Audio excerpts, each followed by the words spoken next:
I hardly know what to tell you about the next half hour, except that it has been reported as true by those to whom it happened. It has been investigated, and no one, as yet, has been able to explain it or disprove it.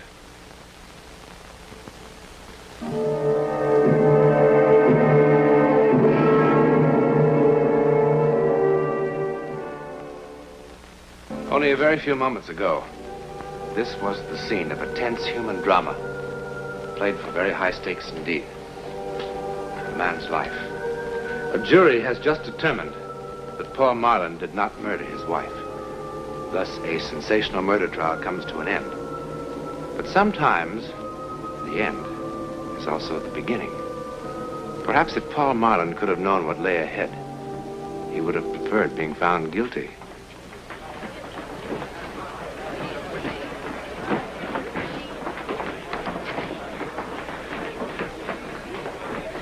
Well, you just going to sit there all day? What? Hasn't it gotten through to you yet? It's all over, Paul. You're a free man. Yes, I know.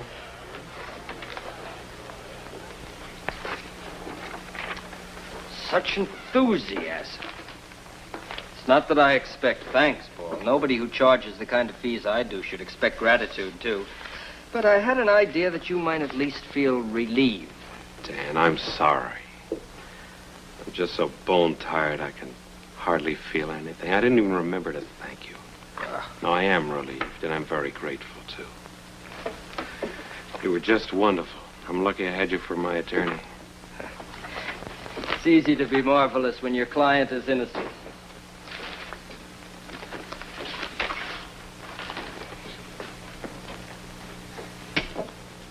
You're still thinking about Julie, huh?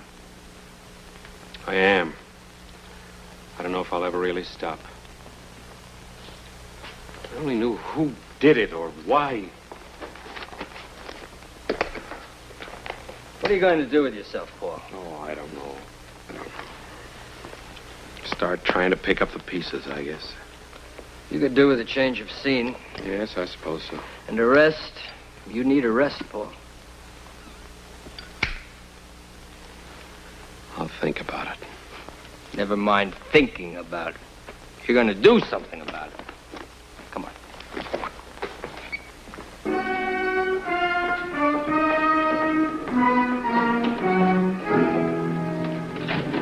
Hey, Martha. My paper would like to know how you feel about being let off. Being let off? Okay. Being found not guilty. Pretty silly question, isn't it? How do you think he feels? Why don't you let your client answer, Counselor? Well, you've gone so far out of your way to twist and distort everything I've said since my wife's death, I see no point in even trying. How about you, Counselor? Do you want me to print no comment also? Or do you have anything to say about the very peculiar shortage of prosecution evidence and witnesses? Not even the district attorney can produce what doesn't exist, Ferris. Is that why the murdered woman's family wasn't even called to testify? Or did you and the DA decide they didn't belong at your private little trial? Now look, Ferris. You know perfectly well I tried to reach a brother in New Zealand. Sure you did.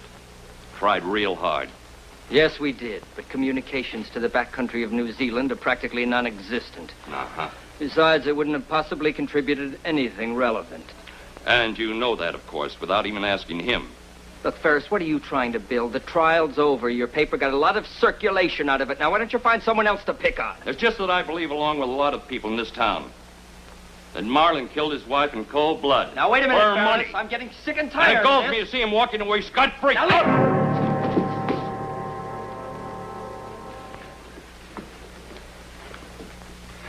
Thanks. I've got my headline.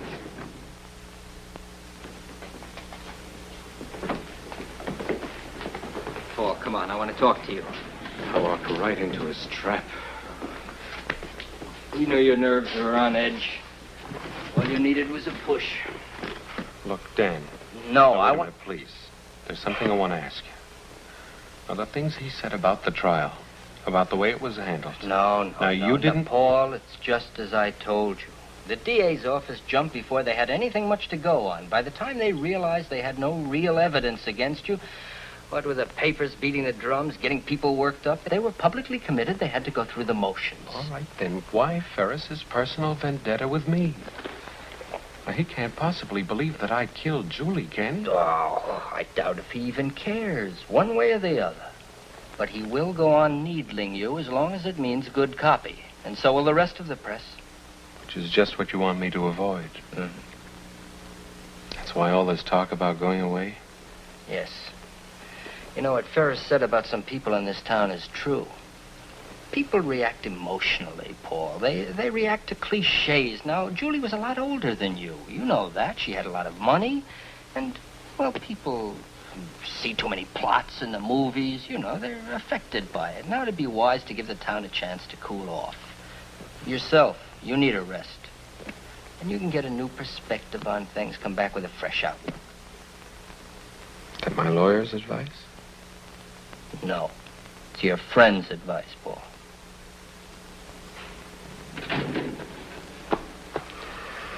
Okay, Dan. All right.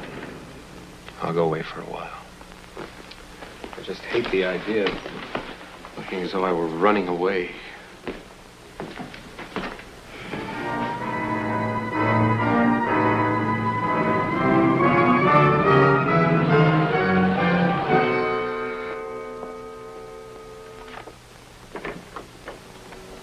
Miss Wyckoff? Yes, Hello. I'm Paul Marlin. I recognize you, Mr. Martin. The hotel phoned. All I have left is a third-floor rear. I'm sure that'll be quite fine, thank you. Well, it'll have to be. This is our season. Yes, so I understand. I'm sure you'll be quite comfortable. Guess I'm lucky to get anything at all.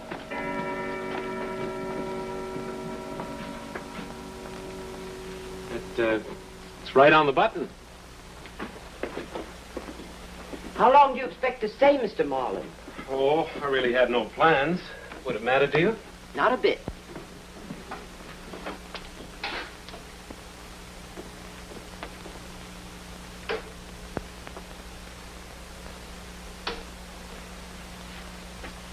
Well, Oh, yes, this will be fine. Thank you very much. that'll be $6 a night. Oh,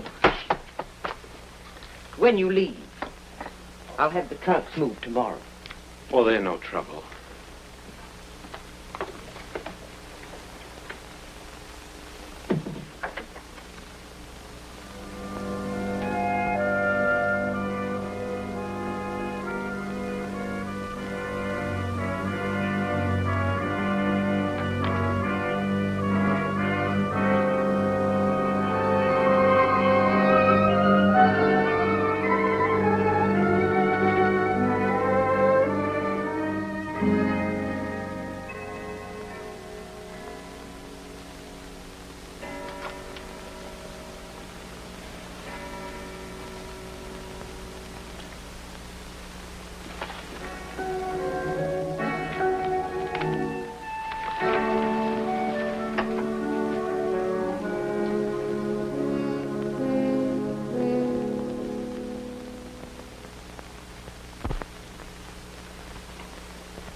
Help you?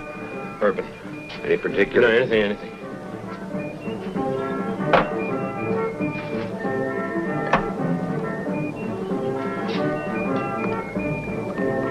Water or soda?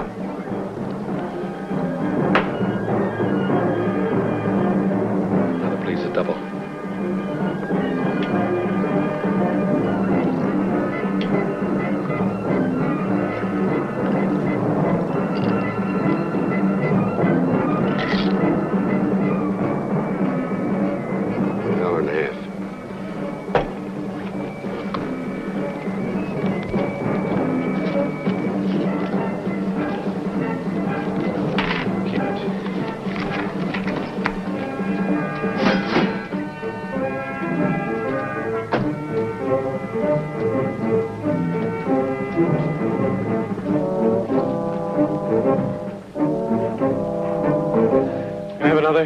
A little water in it this time, please.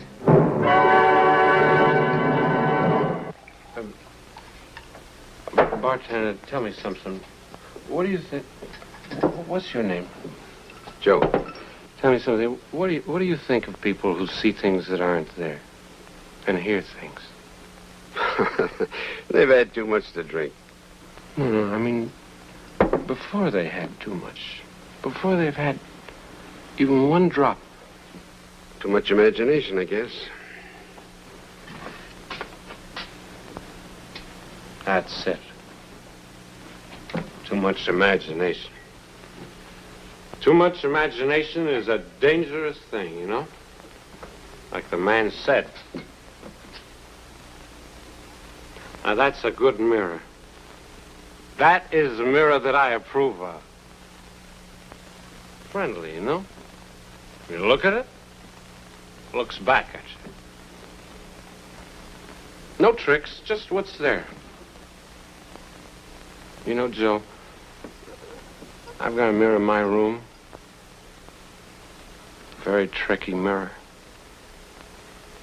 Everything, the whole place is tricky. You can't trust it. I mean, sounds and things that aren't even there. The clock striking the wrong time. Dogs howling like they're supposed to do when somebody dies. Thunder, wind, and lightning after. And you know there was no thunder or lightning tonight. Man came in with a German Luger pistol, and he shot me. Sure. And I didn't even know him. I never saw him before in my life. And I was wide awake. I mean, it's not like a dream. I was wide awake.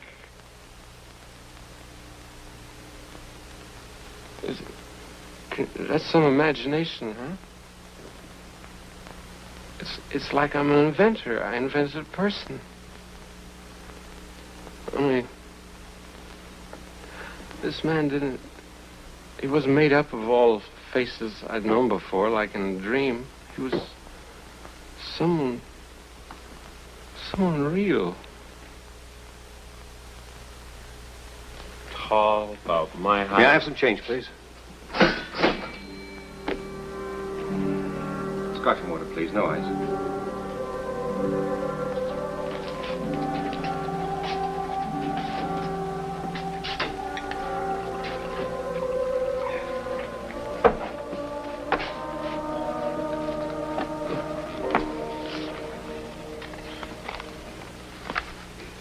What's this supposed to be?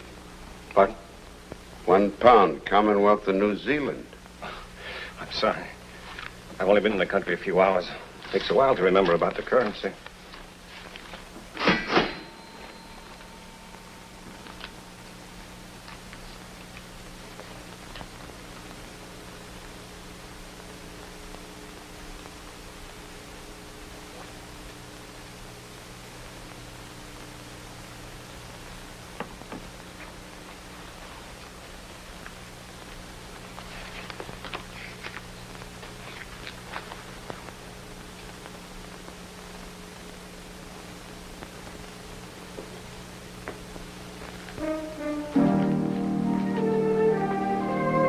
I beg your pardon, but...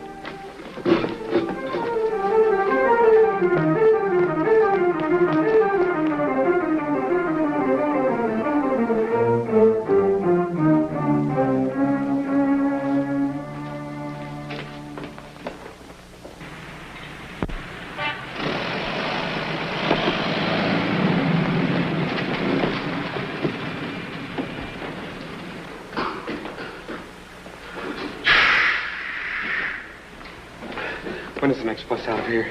To where? Anywhere. Well, there's one at 2:05 to San Francisco. Or San Francisco. 4:50. Put your luggage on the ramp. The driver will pick it up when he gets here. Huh? Your luggage. Put it on the ramp. Oh, no, I don't have any luggage, thanks.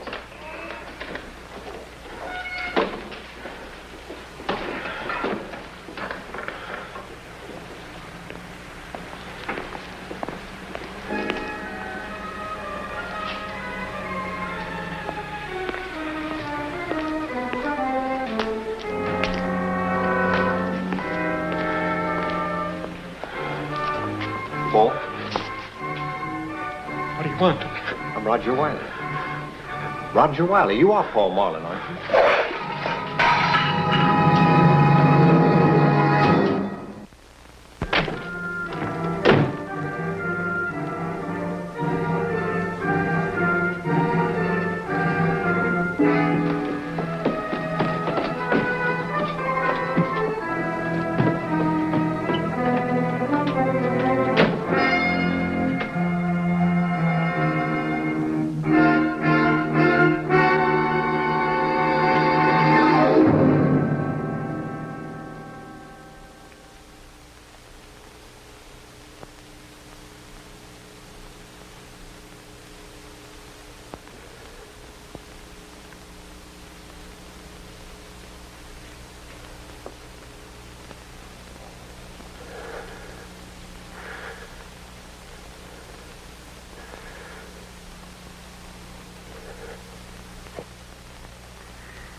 What is it?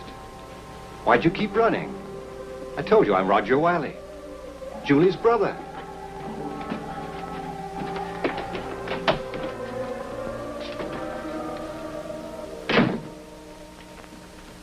Aren't you well? Shall I call a doctor?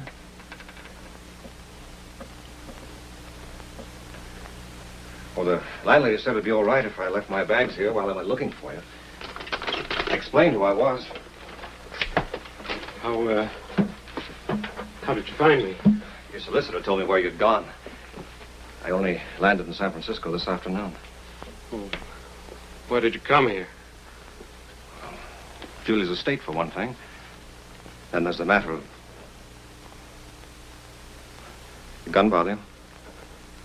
I always carry it with me. It's a good thing to have along when you're out on the range for weeks at a time. Are you sure that you're all right? No, I'm fine. I'm fine, really. Sorry, it's just nerves, that's all. Julie's death. That terrible trial. I'm sure the last month has been very unpleasant for you. It'll probably give anyone the shakes.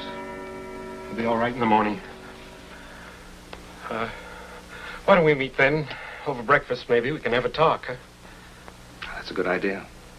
But with the hotel full up, I hardly know where to look for a room at this hour. What I mean is... No, I thought perhaps I could flop in that chair for tonight.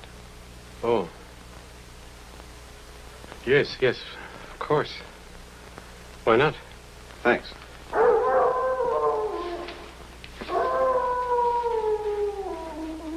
You were saying there was another reason why you came? Oh, yes. I've been out on the range rounding up some beef for shipment. When I got back, I found this letter from Julie waiting for me, along with a notification from the court about the trial and all. Julie wrote this the day before she was killed.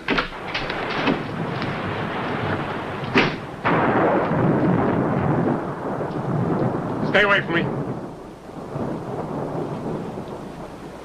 I know why you came. I had a warning. You had what? I know why you're here, and I know why this gun, too. I saw it all happen. Well, I don't know what you're babbling about. You're here to kill me. You read the newspapers, didn't you? You believe what they said, that I killed her, don't you? That I planned the whole thing to make it look like somebody had broken in just to cover up. Paul, listen to me. I don't believe anything of the sort. Why should I? Why are you here?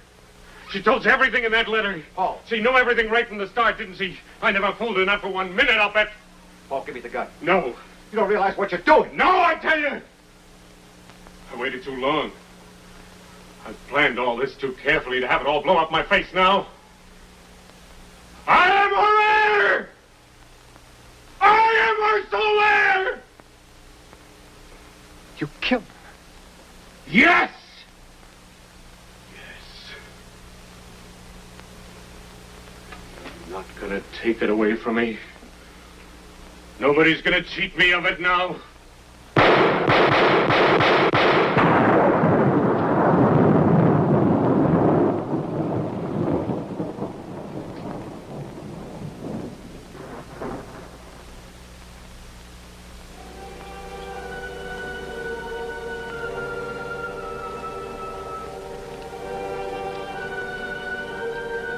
Dearest Roger, I only hope and pray you will believe that the last 6 months have been the happiest of my life.